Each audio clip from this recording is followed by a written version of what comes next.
numéro 69. Amour de Dieu.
Refuse de prier et d'évoquer sur les montagnes. L'amour de Dieu endurera encore, il est sans mesure et fort. Grâce divine pour la ratada, le chant des saints des anges. Oh l'amour de Dieu, combien riche et pur, il est sans mesure et fort.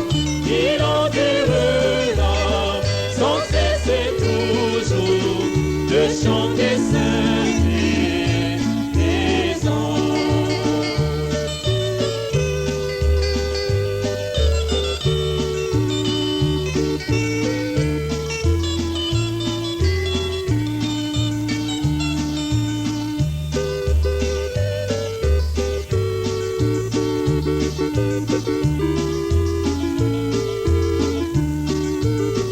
Si les océans étaient pleins d'encre et les secrets de parchemin, si chaque tige était une plume et tout honneur des écrivains, et si l'amour de Dieu céleste sécherait les océans,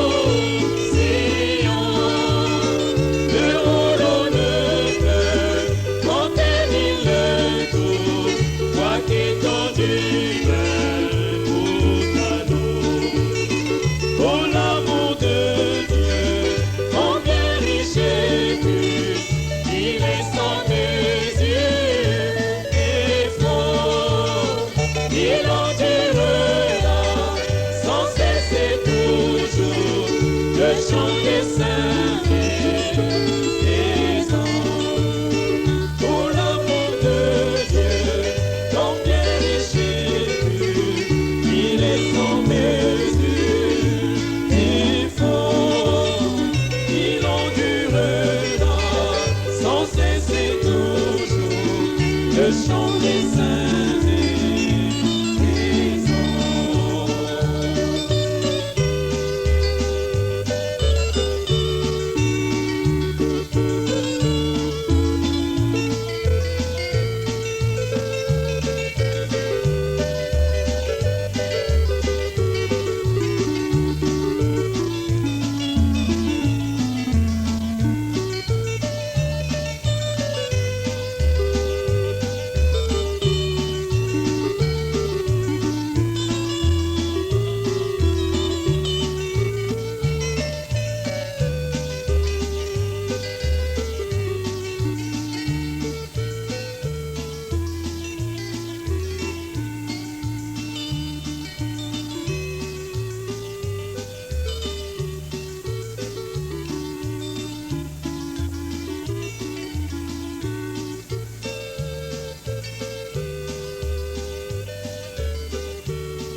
148,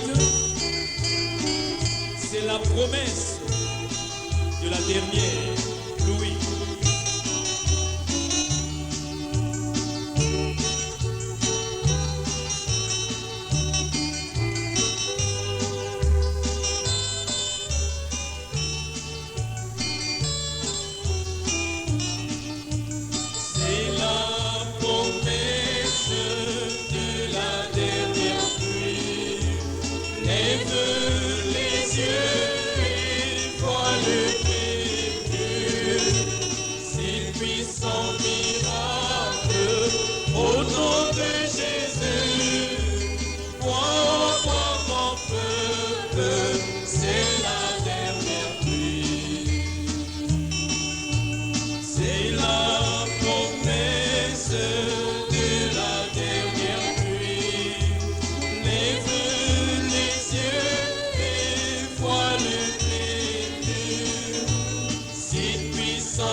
Numéro 141, crois seulement.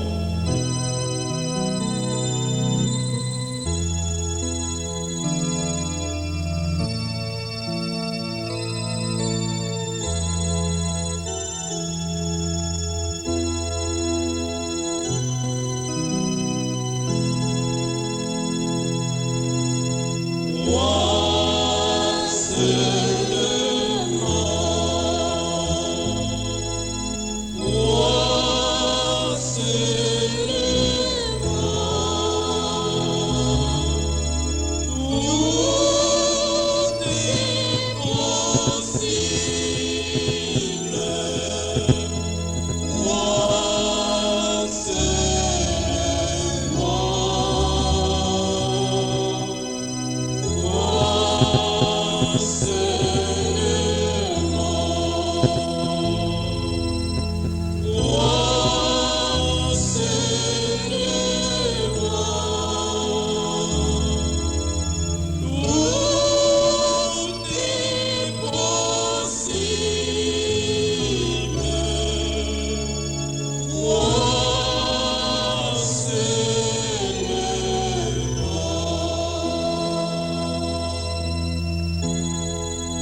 Courbons la tête maintenant pour prier.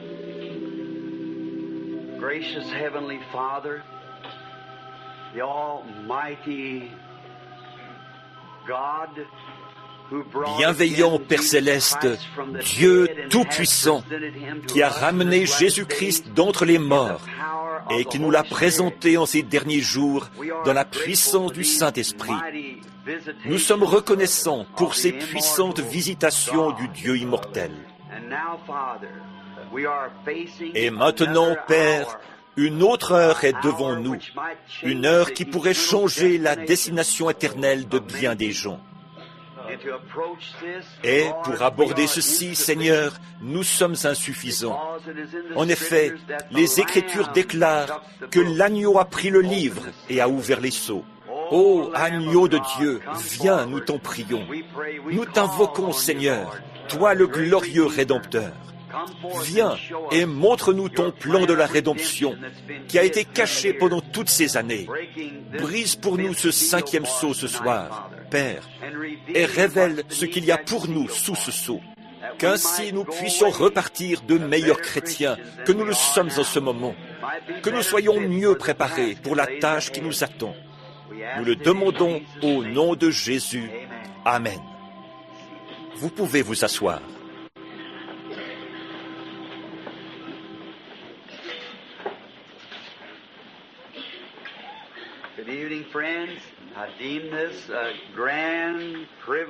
Bonsoir mes amis. Je considère comme un immense privilège que d'être ici ce soir, en cette grande occasion. Je ne sais vraiment pas où je pourrais me sentir mieux que d'être à l'œuvre pour le roi. Et maintenant, nous venons dans un but particulier pour ces leçons, alors que nous sommes simplement dans l'attente. S'il ne m'en donnait pas la révélation, je ne pourrais pas vous l'apporter. Je ne cherche pas à utiliser aucune de mes propres pensées, ni rien, mais seulement ce que lui voudra me donner. C'est vrai. Et je suis sûr que si je n'utilise pas mes propres pensées et que cela me vient de la façon dont c'est venu, comme tout au long de ma vie, cela n'a jamais été faux. Ce ne sera pas faux cette fois-ci. Maintenant, nous sommes vraiment très reconnaissants de ce qu'il a fait pour nous, de la main mystérieuse et glorieuse du Dieu vivant.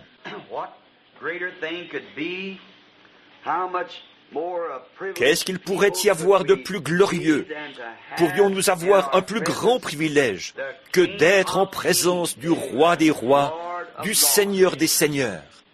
Sans doute que les coups de sifflet retentiraient et que les drapeaux se hisseraient et que les tapis se dérouleraient et tout le reste si le président de la nation venait dans notre ville.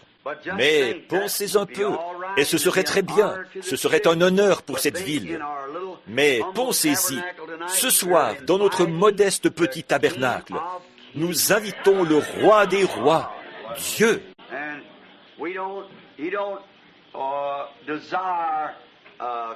Et il ne veut pas qu'on déroule des tapis ni rien. Ce qu'il veut, c'est qu'on lui présente des cœurs humbles, pour qu'il puisse prendre ces cœurs humbles et leur révéler les bonnes choses qu'il réserve à tous ceux qui l'aiment.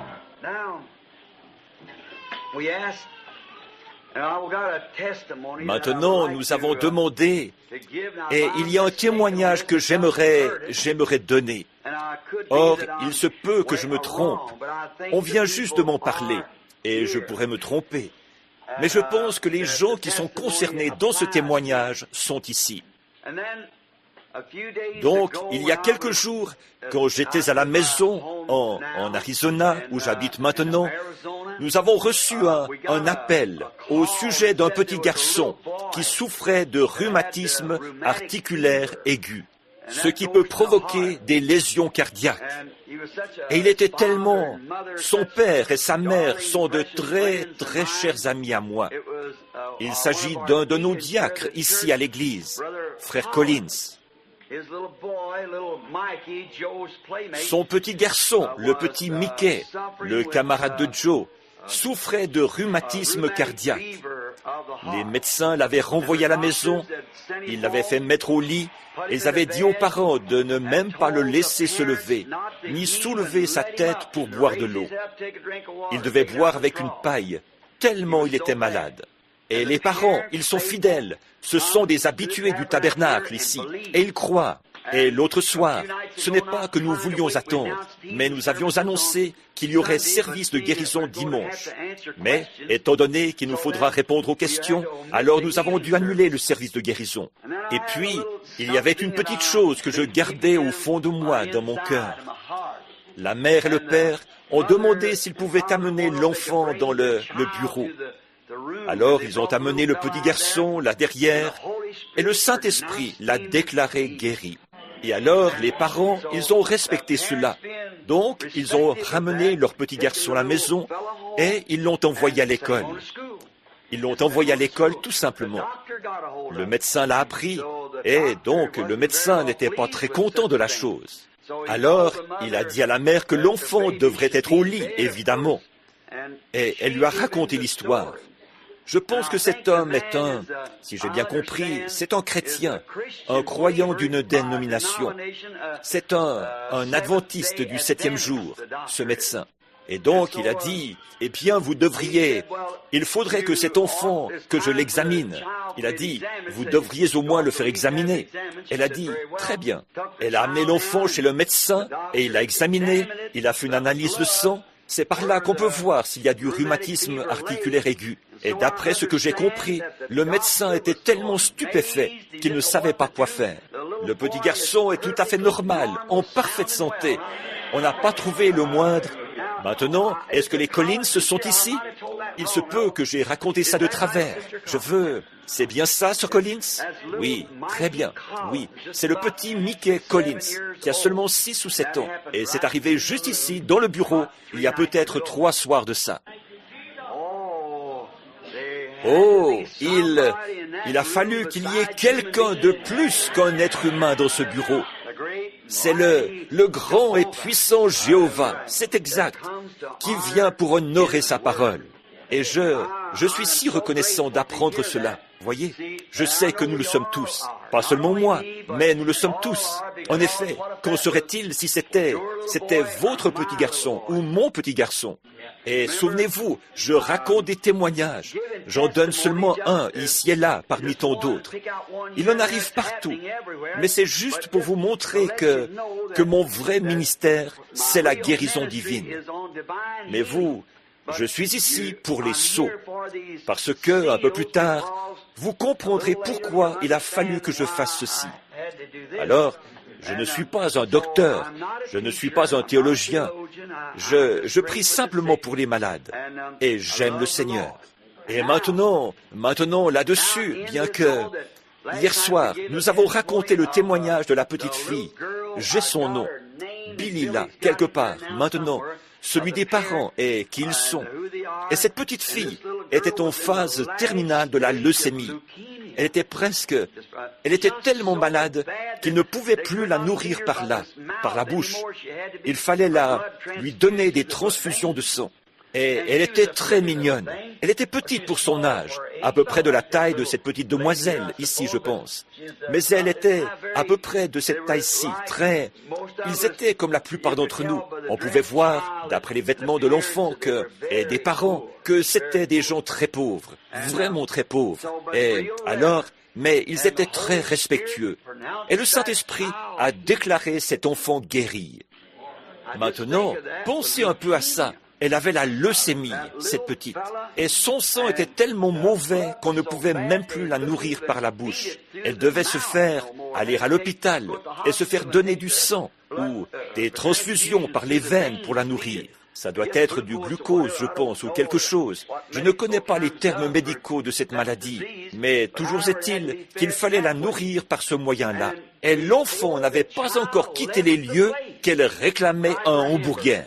Et les parents, après avoir entendu le Saint-Esprit donner cet « ainsi dit le Seigneur », vous voyez, et c'étaient des étrangers, ils n'étaient jamais venus ici. Mais un vieux couple, des gens formidables, on vient de leur trouver des places pour s'asseoir il y a quelques minutes, frère et sœur Kidd. Il leur avait dit ce qu'ils devaient faire. et à quoi il devait être attentif. Et pendant le voyage de retour, l'enfant a mangé ses repas. 2 ou 3 jours plus tard, elle était à l'école. Elle serait allée voir le médecin, et le médecin était absolument stupéfait. Il a dit, il n'y a pas la moindre trace de leucémie chez cet enfant. Vous voyez? Or, pour faire une œuvre aussi instantanée, aussi précise, il n'y a que la puissance du Dieu Tout-Puissant. Purifier complètement le sang d'une personne, tout de suite, comme ça, et faire battre une vie nouvelle à l'intérieur. En effet, votre sang, c'est votre vie mortelle. Et créer de nouvelles cellules et se débarrasser des anciennes. Et ce que c'est absolument, je dirais ceci, c'est un acte créateur du Dieu Tout-Puissant.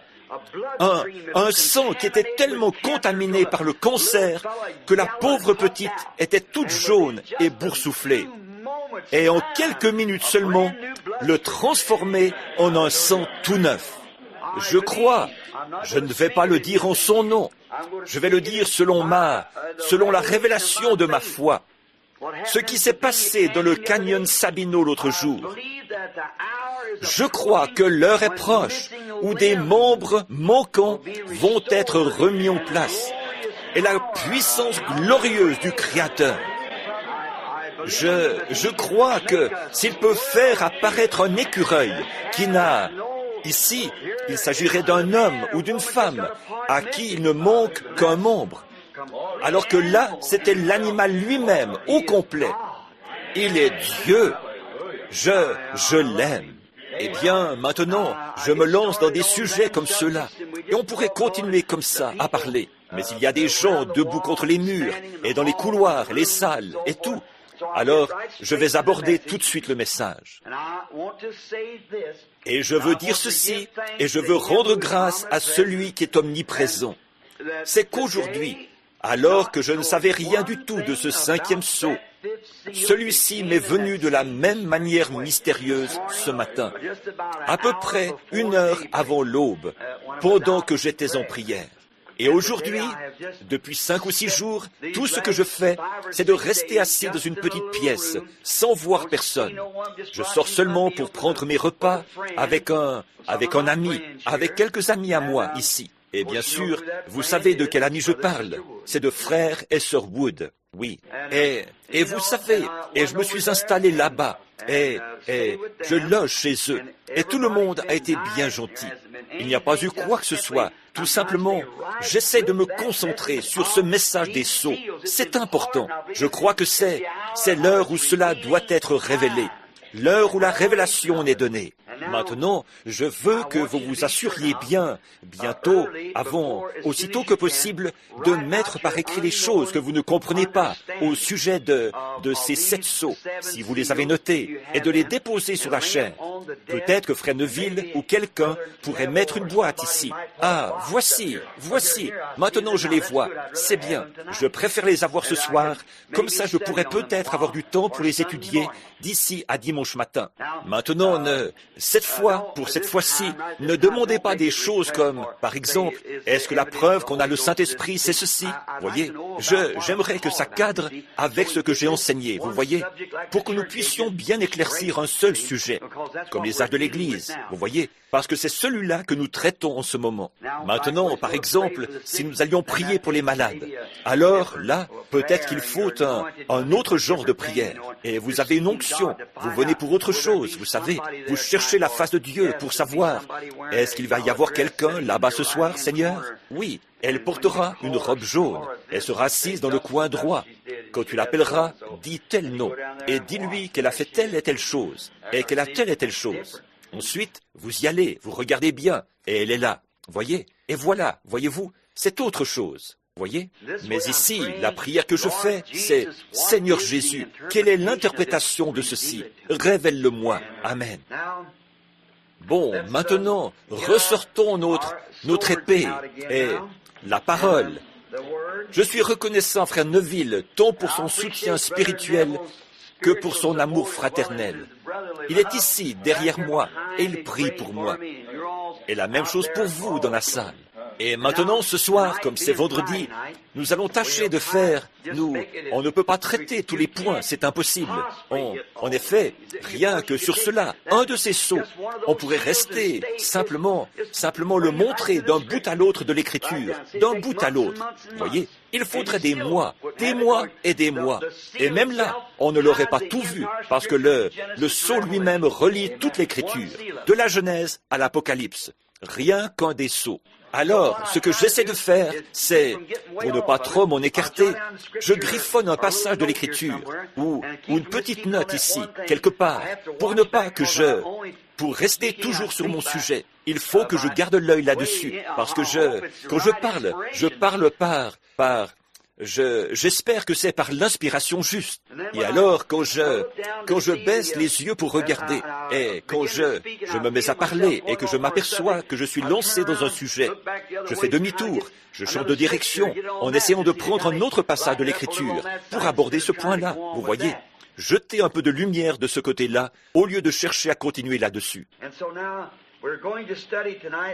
Et maintenant, donc, nous allons étudier ce soir, par la grâce de Dieu, avec son aide, le 5e sceau. Et il est court. Il est un peu plus long que l'autre. Les 4 cavaliers, là, c'était 2 versets chacun. Et ici, il y a 3 versets. Maintenant, le 5e sceau commence au chapitre 6 de l'Apocalypse, au verset 9.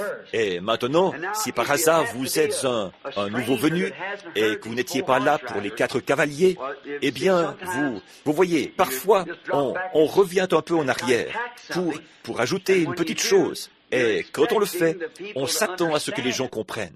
Alors, s'il y a un petit quelque chose que vous ne comprenez pas, eh bien, soyez un peu patient avec nous, ou procurez-vous la bande, et écoutez cela.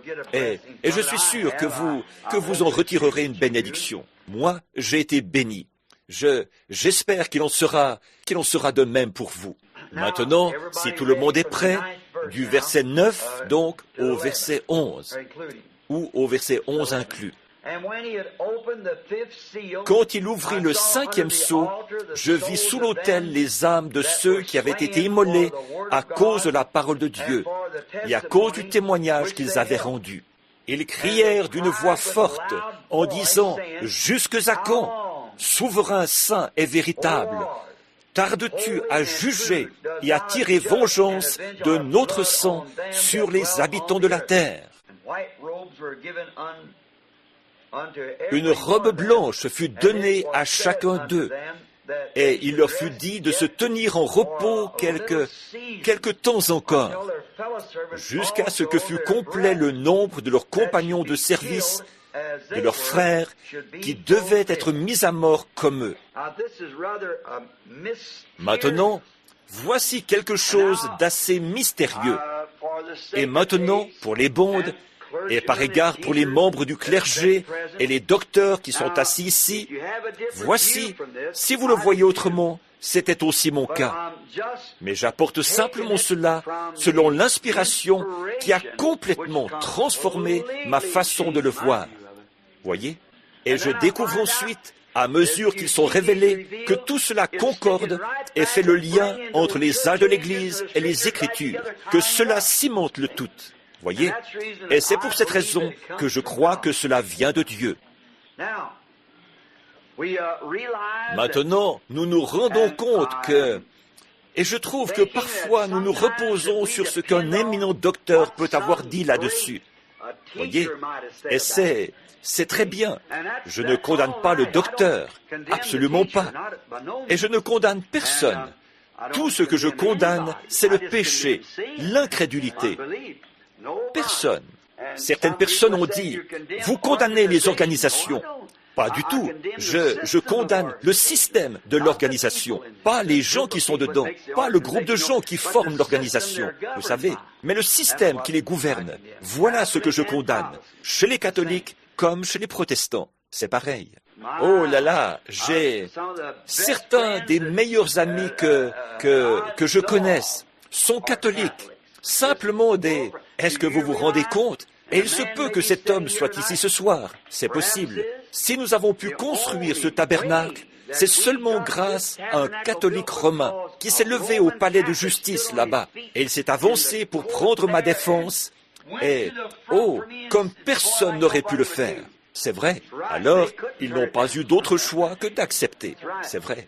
Et il disait, le calcul qu'ils ont fait, c'est pour trop de monde. Il a dit, oh, ça ne donne pas 80 places de plus dans l'église comme ça. Il a dit, cette église-là, là-bas, il a dit, j'en connais le pasteur et tout. Et il a dit, cette église, elle est établie. Il a dit, si vous pouvez tous augmenter au nombre, alors pourquoi pas eux? Un catholique romain, un de mes bons amis, voyez? Oui, monsieur. Un jeune homme qui est catholique, un ami royal, un vrai de vrai, me parlait l'autre jour. Il était propriétaire d'une quincaillerie. C'était avant que je parte. Il a dit, Billy, je sais que tu ne crois pas à notre système religieux. Il a dit, mais je peux te dire une chose. Il a dit, Dieu a vraiment exaucé tes prières en notre faveur. Je crois que si jamais tu avais des problèmes, peu importe où dans le pays, il a dit, tous les catholiques de la région viendraient à ta rescousse. Alors, vous voyez, il a dit, tous les porte-croix. C'est le mot qu'il a employé. Je vais le dire exactement comme lui. Bien entendu, ils prétendent que c'est ce qu'ils sont, à cause des premiers chrétiens qui portaient des croix sur leur dos. C'est ce que l'histoire nous enseigne. Et ils prétendent avoir été les premiers chrétiens. Et c'est exact. Mais le système les a éloignés du sentier. Vous voyez? Et ces gens-là, qu'ils soient catholiques, juifs ou quoi que ce soit, ce sont des êtres humains, issus de la même souche que nous. Voyez, c'est vrai. Ce sont des gens qui aiment, qui mangent, qui boivent, qui dorment, et comme n'importe qui. Alors, nous ne devons jamais condamner les individus. Non, personne, vous voyez. Mais nous ne devons pas condamner les individus. Mais en tant que prédicateur, je dois taper sur le serpent, là-bas, qui mord ces gens, vous voyez. Et je ne, si c'était seulement moi et en moi-même, je ne le ferais pas si la commission que j'ai reçue de Dieu ne m'obligeait pas à le faire. Vous voyez, aussi, je dois être loyal et y rester fidèle. Mais si un catholique, un juif ou n'importe qui venait ici, qu'il soit musulman, grec, orthodoxe ou quoi que ce soit, s'il venait ici pour qu'on prie pour lui, je prierais pour lui aussi sincèrement que si c'était pour les miens. C'est vrai, certainement, parce qu'il s'agit d'un être humain. J'ai prié pour des bouddhistes, des sikhs, des jains, des musulmans et pour toutes sortes, vous voyez, comme ça. Et je ne leur pose aucune question. Je prie simplement pour eux parce qu'il s'agit de quelqu'un, d'un être humain qui veut retrouver la santé. Et j'essaie de leur rendre la vie un peu plus facile le long du chemin. Maintenant, nous nous rendons compte que là-dessus, et beaucoup d'entre vous ici, je sais qu'il y a au moins 2 ou 3 vrais érudits assis ici, et ils sont intelligents, et ils ont étudié la doctrine d'autres hommes sur le sujet. Et je veux bien faire savoir à ces frères que je ne condamne pas ces hommes-là. Je ne fais qu'exprimer ce que le Seigneur me montre, et c'est tout ce que j'ai. Maintenant, nous ne voulons jamais penser que, parce qu'une femme est simple blanchisseuse ou qu'un jeune homme est simple laboureur là-bas, ils ne peuvent pas recevoir une révélation de Dieu. En effet, vous voyez ça, Dieu, en fait, il se révèle dans la simplicité. C'est ce que nous avons vu dimanche. Nous avons commencé par ça. Comment il se révèle dans sa simplicité? C'est ce qui fait sa grandeur. Maintenant, je vais juste prendre un instant pour revenir là-dessus. Ce qui fait la grandeur de Dieu, c'est qu'il peut se faire tellement simple. C'est ce qui fait sa grandeur. Dieu est grand et il peut prendre une forme tellement simple que les sages de ce monde ne peuvent pas le trouver. Ils ne peuvent tout simplement pas le trouver parce qu'il se fait trop simple. Maintenant, regardez bien, et c'est cela même qui est le mystère de la révélation de Jésus-Christ. Voyez, cela même, le fait qu'il ne peut rien y avoir de plus grand que Dieu. Et il se fait tellement simple qu'on ne peut rien faire d'aussi simple que lui. Vous voyez, c'est ce qui fait sa grandeur.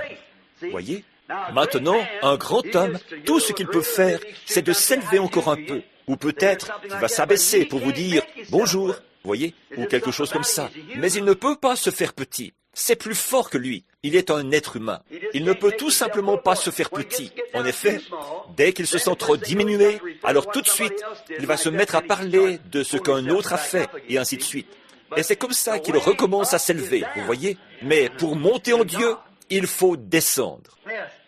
Oui, les sages de ce monde se servent de leur sagesse pour essayer de le trouver. Et ils ne font que s'éloigner toujours plus de lui en agissant comme ça. Vous voyez, les sages de ce monde, quand on essaie d'expliquer quelque chose par des mathématiques ou quelque chose comme ça, souvenez-vous, il l'a même mis dans la Bible, dans l'Apocalypse. Non, excusez-moi, c'est dans Ésaïe 35, je crois. C'est tellement simple que même un délinquant pourrait le comprendre. Vous voyez? Eh bien, même un insensé ne pourra s'y égarer. Les sages passent complètement à côté par leur sagesse. Ils s'éloignent toujours plus de lui en essayant de le trouver par la sagesse. Maintenant, n'oubliez pas ça. Ce sera enregistré, vous voyez.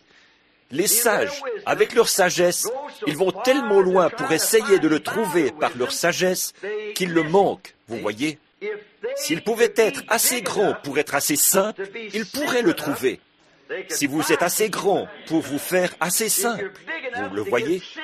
Et vous savez, ça, c'est réellement la vérité. Je suis allé voir des gens dans leurs bureaux et tout, qui étaient vraiment des hommes, des grands, des rois, vous voyez, et des potentats, des monarques. Et d'habitude, ceux-là, ce sont de grands hommes. Et puis, je suis allé à certains endroits où l'individu ne possède que 2 chemises. Par exemple, un prédicateur qui avait envie de contester avec moi pendant un moment. Et on dirait que sans lui, la terre s'arrêterait de tourner. Vous voyez? Et ça, c'est une tête enflée. C'est tout. Voyez-vous? Mais un grand homme va s'asseoir avec vous et essayer de vous donner l'impression que c'est vous l'homme important. Vous voyez, il peut s'humilier. Et vous voyez, Dieu est tellement grand qu'il peut s'humilier. Et un point tel que l'être humain ne peut pas s'abaisser jusque-là. Vous voyez? Voilà tout. Et avec ils essaient de le trouver.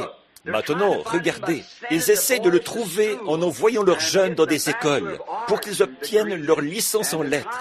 Et ils essaient de le trouver par une terminologie théologique de la Bible.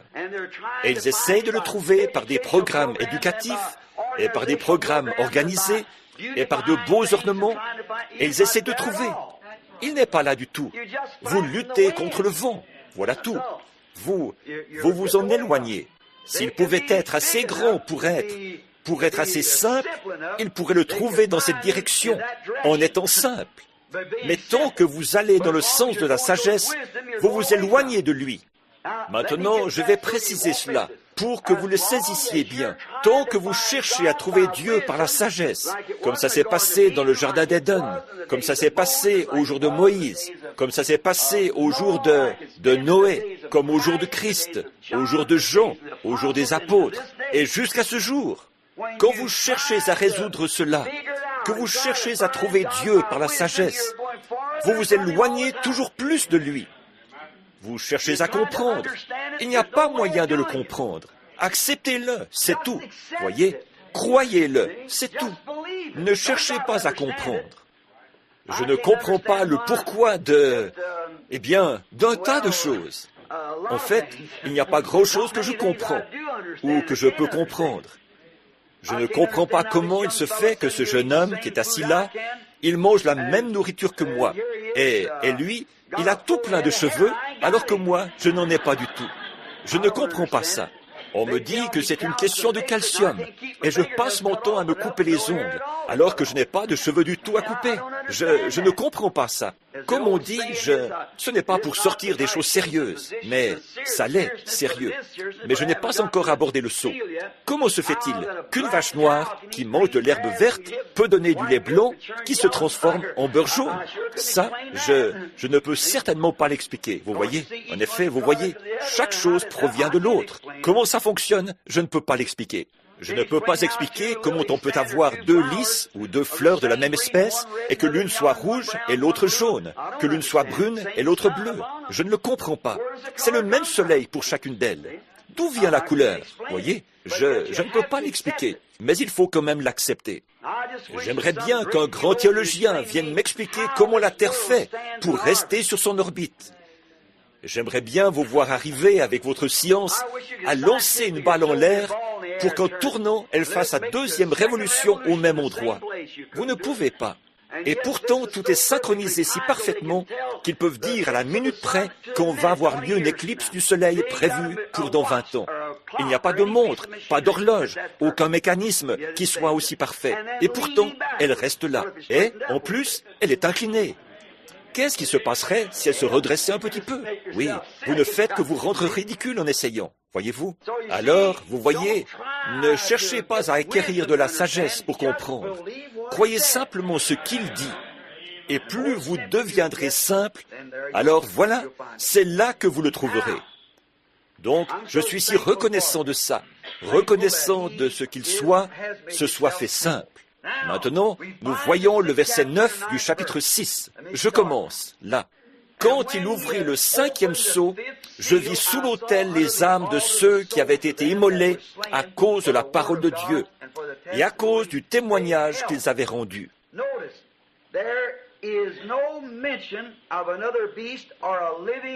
Remarquez, il n'est pas question d'un autre animal ou d'un être vivant à l'annonce de ce 5e sceau. Maintenant, souvenez-vous, il y en avait pour le 4e sceau, il y en avait pour le 1er sceau, le 2e, le 3e et le 4e, mais pas ici. Voyez? Maintenant, si vous remarquez, relisons donc un des sceaux. Revenons au 4e sceau, vous voyez? Et ça, c'est au verset 7. Quand il ouvrit le 4e sceau, j'entendis la voix du 4e être vivant qui disait « Viens, vois ». Quand il ouvrit le 3e sceau, j'entendis la voix du 3e être vivant qui disait « Viens et vois ». Du second être vivant, « Viens, vois ». Et du premier être vivant qui disait « Viens et vois ». Mais ensuite, quand nous arrivons au 5e sceau, il n'y a pas d'être vivant. Maintenant, remarquez bien. Quand il ouvrit le 5e sceau, je vis sous l'autel. Tout de suite, comme ça. Vous voyez, il n'y a pas d'animal là. Et un animal, ça représente une puissance. Ça, nous le savons, vous voyez. Il n'y a pas d'être vivant. Maintenant, l'un de ces êtres, nous avons vu dans notre étude de la révélation des églises, qu'il y en avait un qui était un lion. Et l'autre, c'était un bœuf. Et l'autre, c'était un homme. Et l'autre, c'était un aigle. Nous avons vu dans les âges de l'Église que ces 4 êtres vivants, qui représentaient 4 puissances, étaient rassemblés autour des actes de l'apôtre, exactement de la même manière que pour le tabernacle dans le désert. Et vous le comprenez, en effet, je ne vais pas prendre le temps de revenir là-dessus. Nous l'avons dessiné ici et montré de façon très précise. Il veillait sur ceci, l'agneau et la parole, pour exécuter la parole, exactement comme il l'avait fait dans le désert pour l'arche de l'Alliance qui était dans le lieu saint et tout. Or, nous avions même montré la position de chacune des tribus d'Israël, selon leur étendard et selon combien ont entendu les sept âges de l'Église. La plupart d'entre vous, je pense, les 2/3. Remarquez que la nature même de l'être servait précisément d'emblème pour la tribu.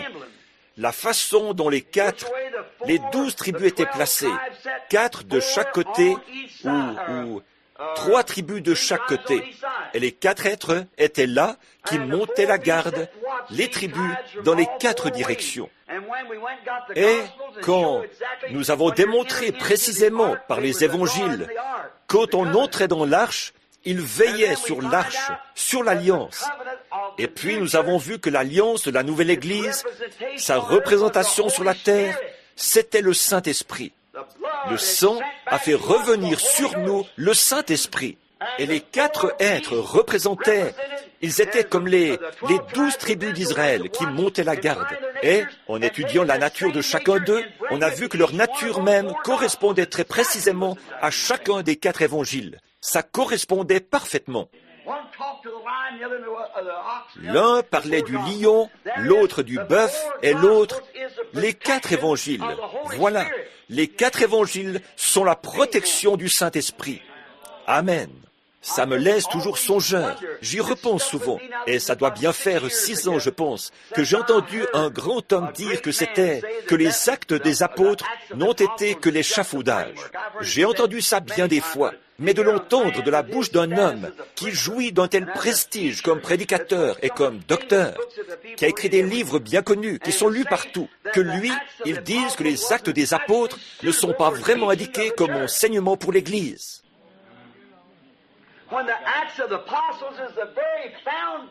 Alors que les actes des apôtres en sont le fondement même, pas l'échafaudage, le fondement. En effet, la Bible dit que le fondement de Dieu s'édifie sur la doctrine des apôtres. Exact. Christ, le chef, la pierre angulaire. Et quand cet homme s'est tenu là et qu'il a fait ce commentaire-là, j'ai tout simplement eu un coup au cœur. Et je me suis dit, rien d'étonnant. Eh bien maintenant, je vois par les sceaux. Ce n'était tout simplement pas révélé. Voilà tout, voyez. Ainsi, donc, il se tenait là. Mais il y avait simplement quelque chose qui disait cela. Donc, remarquez, il monte la garde. Maintenant, quand nous avons pris Matthieu 28, 19, et que nous avons examiné la chose en parcourant l'évangile de Matthieu, qui représentait le lion, et c'est ainsi que nous avons vu très précisément pourquoi on baptise au nom de Jésus-Christ. Il était là, avec le passage même de l'Écriture qui gardait le dépôt sacré du baptême, du nom de Jésus-Christ. Bien. Bon, me voilà maintenant lancé dans les arts de l'Église. Remarquez, mais ici, en abordant ce 5e sceau, maintenant, il n'y a pas de cavalier qui sort. Il n'y a pas d'êtres vivants qui ont fait l'annonce. Jean, l'agneau l'a ouvert et Jean l'a vu. Personne n'était là pour dire « Maintenant viens, regarde, viens voir ». Remarquez, pas de puissance de l'être vivant. Et le 6e sceau, il n'y a pas d'être vivant pour en faire l'annonce. Et le 7e sceau, il n'y a pas d'être vivant pour en faire l'annonce. Aucune puissance pour en faire l'annonce. Vous voyez, personne pour faire cela. Après le 4e sceau, aucune annonce n'est faite par aucune puissance d'être vivant. Pour le 5e, pour le 6e et pour le 7e sceau, aucune. Maintenant, remarquez, j'aime ça. De même qu'à toutes les fois qu'il y a eu le cavalier des 4 chevaux, le cavalier au singulier, des 4 chevaux différents, il y a eu un être vivant qui annonçait la puissance. Chaque fois que le cavalier montait un autre cheval, qu'il s'avançait pour partir à cheval, un être vivant différent sortait et faisait l'annonce. Voilà un grand mystère. Voyez, voilà le mystère. Pourquoi il annonçait le mystère? Pourquoi n'en a-t-il pas un ici au 5e sceau pour en faire l'annonce? Voici ce qu'il en est, selon la révélation que le Seigneur Jésus m'a donnée aujourd'hui, vous voyez, ou ce matin très tôt. C'est qu'à ce moment-là, le mystère des âges de l'Église a déjà été mené à terme. À ce moment-là, le mystère de l'Antichrist a été révélé. L'Antichrist a fait sa dernière chevauchée, et nous l'avons vu qui montait son cheval de couleur pâle, de bien des couleurs mélangées. Il continue sa course jusqu'à la perdition. Nous en parlerons quand nous enseignerons les trompettes et tout. Je pourrais aborder ça tout de suite, mais nous sortirions encore de notre sujet. Et nous allons. Il continue sa course. Voilà la raison pour laquelle il n'y a personne là. Or nous, aucune raison écrite. Il y a une raison. C'est pour quelque chose. Maintenant, vous vous souvenez, quand on a commencé au départ, j'ai dit que toute chose a sa raison d'être. Vous vous souvenez de la petite goutte d'encre? Voyez, maintenant, il faut en trouver la raison. Il y a une raison pour laquelle il n'y a pas eu besoin d'un être vivant ou d'une puissance pour faire l'annonce de l'ouverture de ce sceau. Et Dieu seul peut révéler le pourquoi. Voilà tout. Parce que tout est en son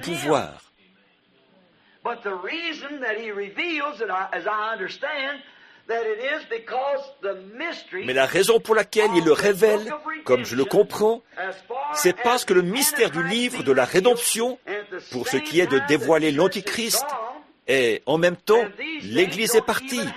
Et ces choses-là ne se passent même pas pendant l'âge de l'Église du tout. C'est vrai, elles se passent après l'âge de l'Église.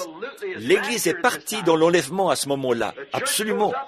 L'Église monte au chapitre 4 de l'Apocalypse, et quand elle revient, c'est avec son roi, au chapitre 19, pas avant. Mais ces sceaux, ici, ils révèlent ce qui a été, ce qui est et ce qui sera. Voyez? Et maintenant, ce qui devait arriver pendant l'âge de l'Église a été révélé par ces sceaux. Et maintenant, regardez ce qu'il en est.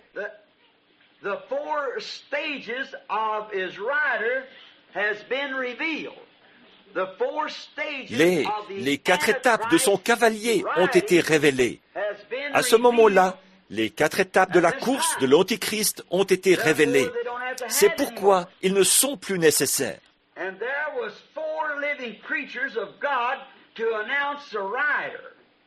Il y a eu 4 êtres vivants de Dieu pour annoncer le cavalier alors qu'il chevauchait. 4 animaux. Ce sont 4 puissances. Maintenant, nous savons qu'un animal, selon l'interprétation des termes symboliques de la Bible, ça représente une puissance. Maintenant, voyons cela de plus près. Les 4, ce sont des animaux, ce qui, dans la Bible, représente une puissance qui agit parmi les gens. Maintenant, si nous regardons ce qu'il en est, par exemple dans Daniel, quand il voyait s'élever une certaine nation, c'était, disons, un ours qui tenait une côte sur un côté, un symbole. Ensuite, il voyait une autre puissance s'élever, un bouc, et celui-ci représentait quelque chose. Ensuite, il voyait une autre puissance élevée, et c'était un léopard avec plusieurs têtes, et celui-ci représentait un certain royaume. Ensuite, il en voyait encore une autre s'élever, un grand lion avec des dents, et qui foulait aux pieds ce qui restait. Celui-là représentait une puissance tout à fait différente. L'une d'elles était un royaume de Nebuchadnezzar, et une autre dans un genre de songe. Daniel a eu une vision, Nebuchadnezzar a eu un songe, mais c'est Daniel qui a interprété son songe, et il était tout à fait conforme à la vision. Amen. Oh, si seulement vous saviez ce qui s'est passé. Qu'est-ce qui s'est passé avant notre départ? Vous comprenez? Eh bien, il y a eu coup sur coup 6 songes qui étaient tout à fait conformes à la vision. Amen. Voyez, un songe interprété correspond à une vision. En effet, si quelqu'un, disons, n'est pas né avec un subconscient qui lui permet de voir ces choses quand il est éveillé, alors Dieu va agir dans le subconscient pour lui parler. Et c'est ce qu'il a promis, que dans les derniers jours, il visiterait les gens par des songes et aussi par des visions. Voyez? Maintenant, une vision, c'est quand vous êtes bien éveillé, debout comme ceci, et que certaines choses sont révélées. Alors, on se tient là et on leur dit tout de suite ce qu'il en est. On voit ce qui s'est passé et ce qui va arriver et ainsi de suite. Mais maintenant, un songe, ça se passe quand vous êtes endormi, quand vos 5 sens ne sont pas en activité et que c'est votre subconscient qui est actif. Vous êtes quelque part. Parce que, quand vous revenez, vous vous souvenez de l'endroit où vous étiez. Vous vous en souvenez toute votre vie. Voyez? Donc ça, c'est votre subconscient. Alors, pour pouvoir, voyez-vous, comme le sénateur Upshaw le disait, on ne peut pas être ce qu'on n'est pas. Et c'est à peu près ça, vous voyez. Et alors, si vous êtes voyant de naissance, maintenant, voyez-vous, pour ça, les 2 consciences doivent être superposées. Pas une ici, qui agit quand les 5 sens sont en activité, et l'autre là, qui agit quand vous dormez, que les 5 sens ne sont pas en activité. Mais voyez-vous, quand les 2, à votre naissance, elles sont superposées, c'est sans vous endormir. Vous passez simplement de l'une à l'autre, comme ça. C'est sans vous endormir. Elles sont trop rapprochées pour que vous puissiez vous endormir. Et vous ne pouvez pas devenir voyant par vous-même. Donc, les dons et les appels sont prédestinés par Dieu.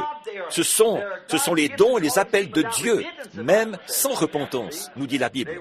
Voyez, ils ont été prédestinés avant la fondation du monde. Voyez?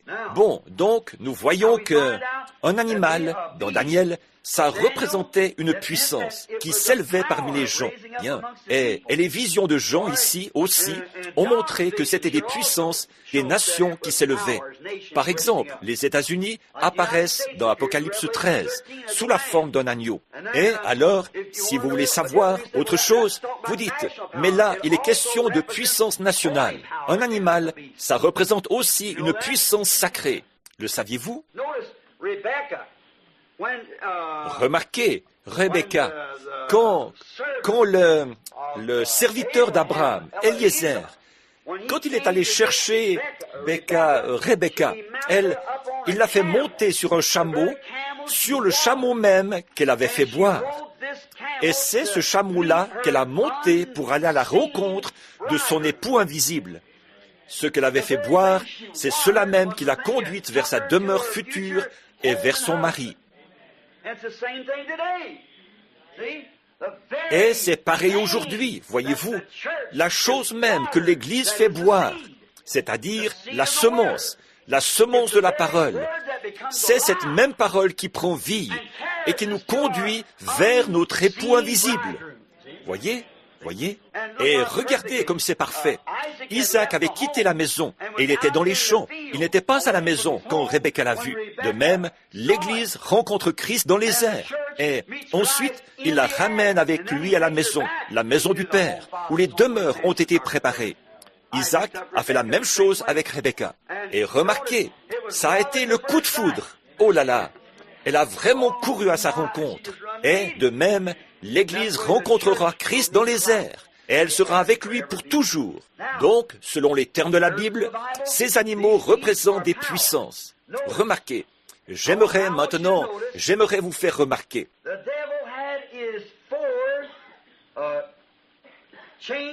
Le diable a eu 4 animaux de couleurs différentes qu'il a montés. Il a eu 4 animaux. C'est-à-dire que c'est le mélange des 3 qui a donné la couleur, qui a produit ce cheval de couleur pâle. Le cheval blanc, le cheval roux, le cheval noir.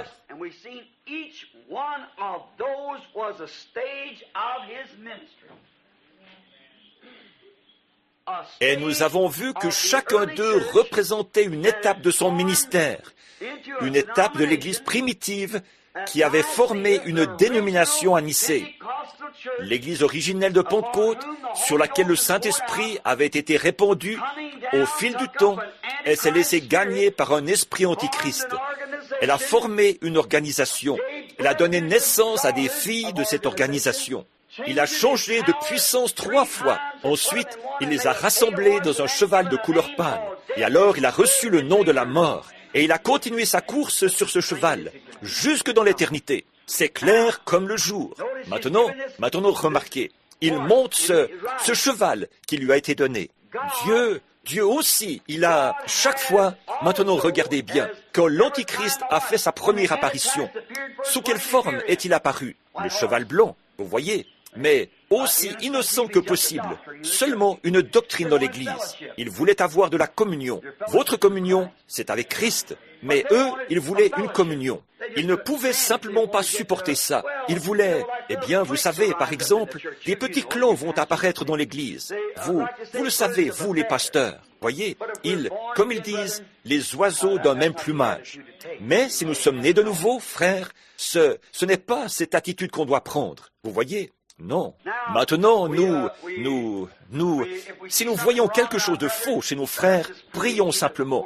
Accrochons-nous à Dieu pour ça et aimons cet homme jusqu'à ce que nous l'amenions tout droit dans la présence de Dieu. Voyez? Voilà la vraie façon de faire les choses. Vous savez, Jésus a dit, il y aura de l'ivraie là-dedans, parce que Jésus a dit qu'il y en aurait. Mais ne l'arrachez pas. Vous arracheriez le blé avec. Voyez? Laissez-les. C'est que ce soit lui qui fasse le tri, quand le temps sera venu. Voyez, laissez-les tous pousser ensemble.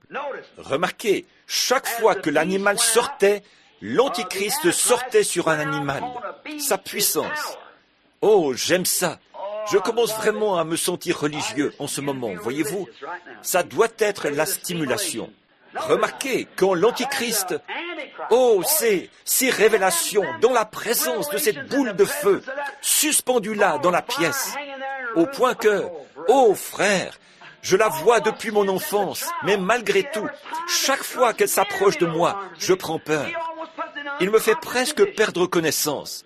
On ne s'habitue jamais à cela. On ne peut pas. C'est trop sacré. Remarquez, chaque fois que l'Antichrist sortait, 4, sur les animaux qui représentaient son ministère, alors Dieu envoyait un animal pour le combattre. Voyez? Maintenant, regardez bien. Donc, chaque fois que l'animal montait, son cheval, que l'Antichrist montait son cheval, son animal, pour annoncer son ministère, Dieu aussi, il envoyait son animal. Et c'était sa monture à lui pour annoncer le combat qu'il allait mener contre lui. Or, l'Écriture dit que quand l'ennemi vient comme un fleuve, l'Esprit de Dieu lève un étendard contre lui. Et donc, quand l'ennemi est sorti sous forme antichrist, Dieu a envoyé une puissance bien précise pour l'affronter.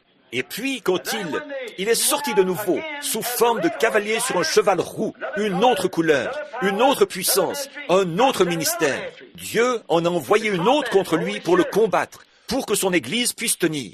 Il a envoyé le troisième. Là encore, Dieu a envoyé son troisième être vivant, qui est venu faire l'annonce. Il a envoyé le quatrième. Dieu a envoyé son quatrième à lui. Et alors, c'est la fin de l'Antichrist. Et les âges de l'Église aussi se sont terminés au même moment.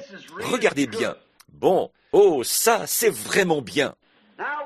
Bon, nous voyons que le diable, qui montait quatre animaux différents, ça montrait quelle puissance il révélait ou quelle puissance il révélait au monde.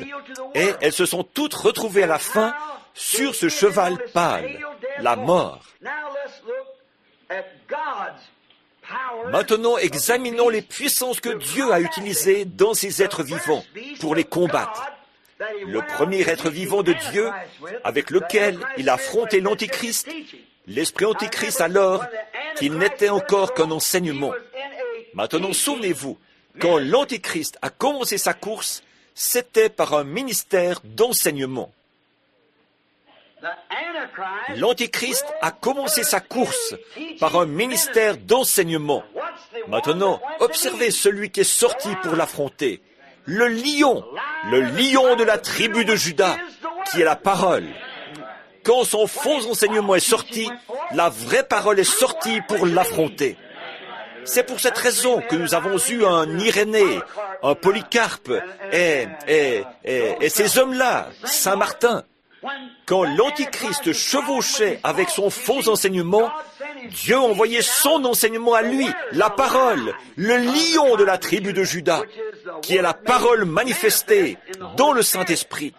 Et le Saint-Esprit, qui est la parole, était là pour se manifester.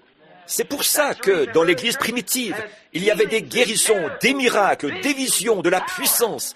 C'est parce que c'était la parole vivante, sous la forme du lion de la tribu de Juda, qui sortait pour combattre cela. Amen. Vous l'avez saisi maintenant? Il envoie sa puissance, Antichrist. Dieu envoie la sienne, la parole. Antichrist, faux enseignement. Le vrai enseignement est sorti en même temps pour le combattre. Donc ça, c'était la première. Donc, c'était la première Église, l'Église apostolique, qui est sortie pour l'affronter. Maintenant, le deuxième animal que l'Antichrist a envoyé, c'était l'animal roux, sur lequel il était monté et qui devait enlever la paix et de la terre et amener la guerre.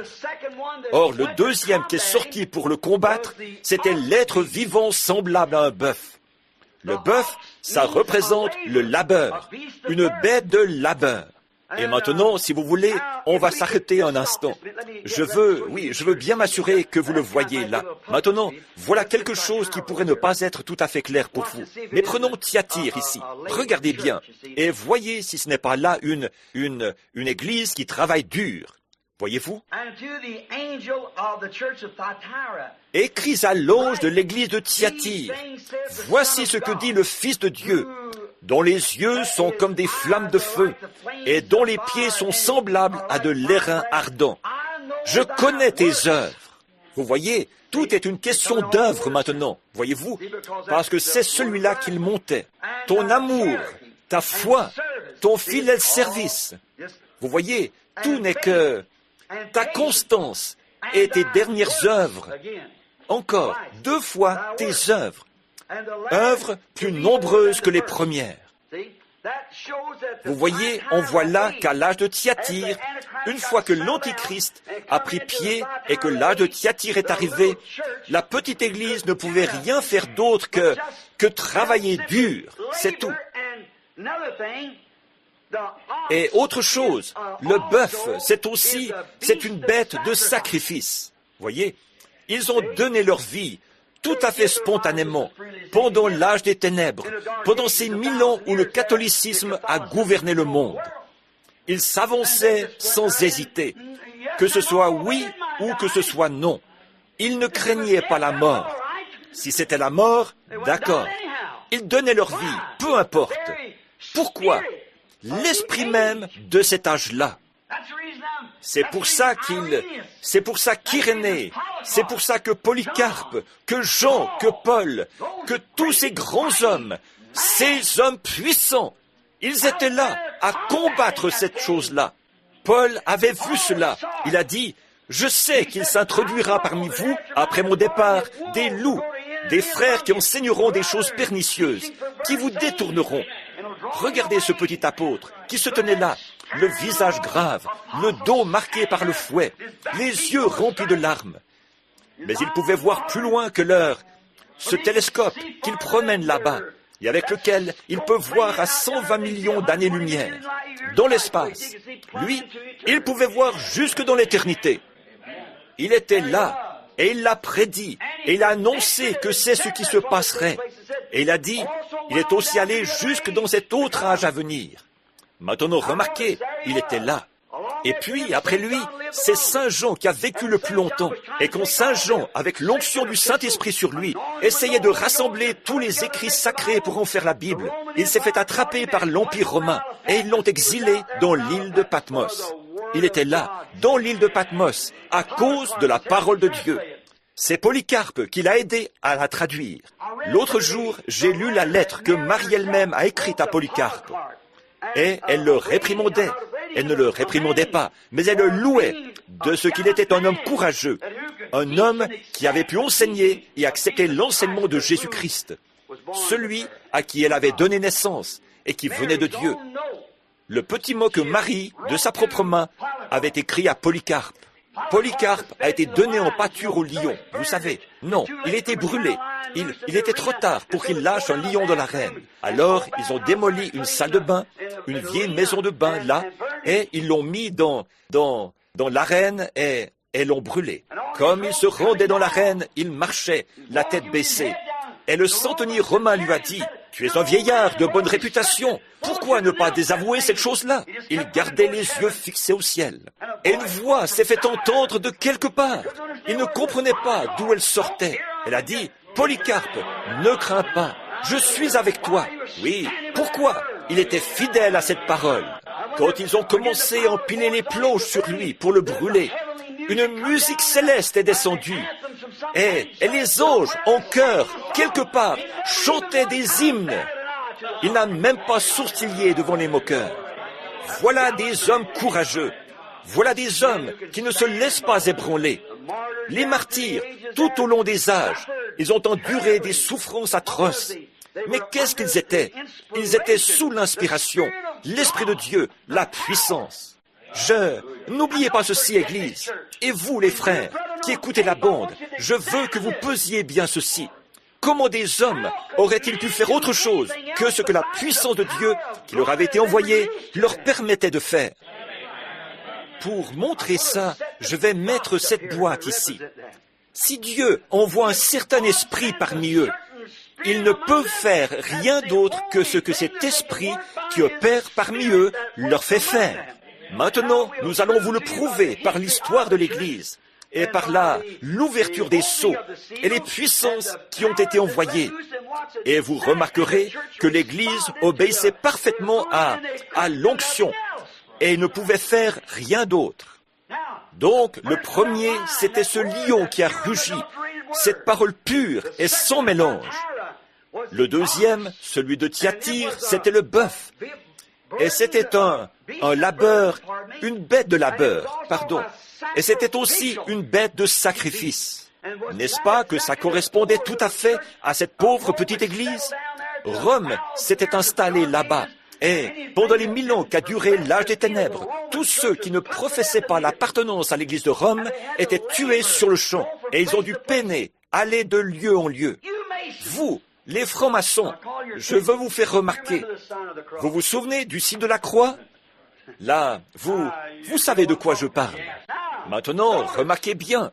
Maintenant, si vous remarquez, c'est comme ça qu'ils ont gardé et préservé la Bible. Voyez? Et ils devaient peiner les uns et les autres. Voilà, c'était le bœuf. Et quand le temps est venu, nous l'avons lu hier soir. Vous voyez, quand cette chose-là est sortie et qu'ils devaient se sacrifier. Numéro 169. Comme la colombe.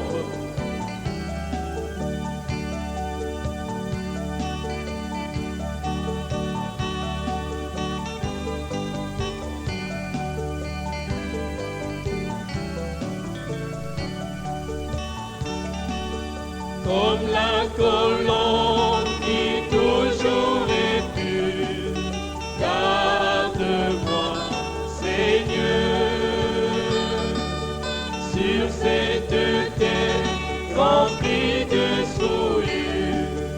Conduis-moi, ô Seigneur, par la puissance de cette colère, je marcherai le ciel. Tous mes soucis et mes fardeaux, je les remets à toi.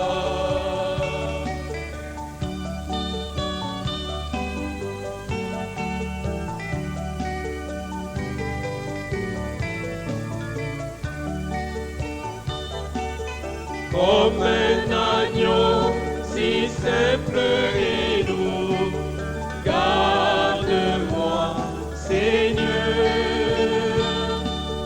toujours soumis et obéissant. Conduis-moi au ciel, par la puissance de cette colère, je marcherai le ciel. Tous mes soucis et mes fardeaux, je les remets à toi.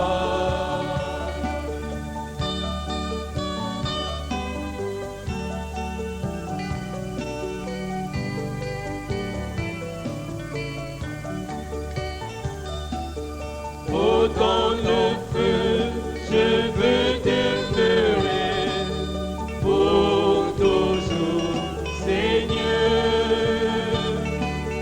Comme une flamme brûlant pour ta gloire, pour toujours, Seigneur.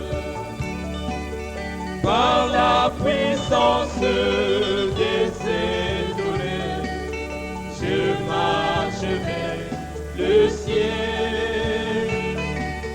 Tous mes soucis et mes fardeaux, je les remets à toi.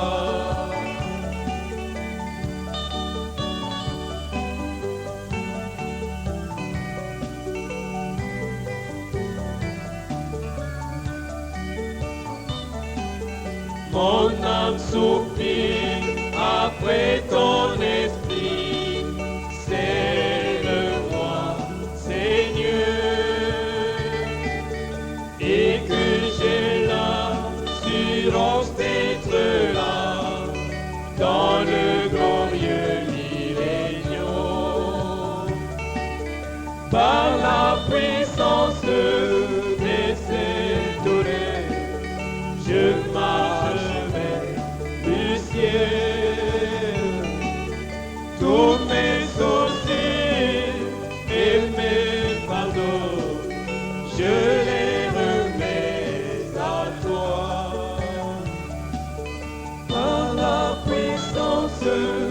laissez tourner, je marche vers le ciel. Tous mes soucis et mes fardeaux, je les remets à toi.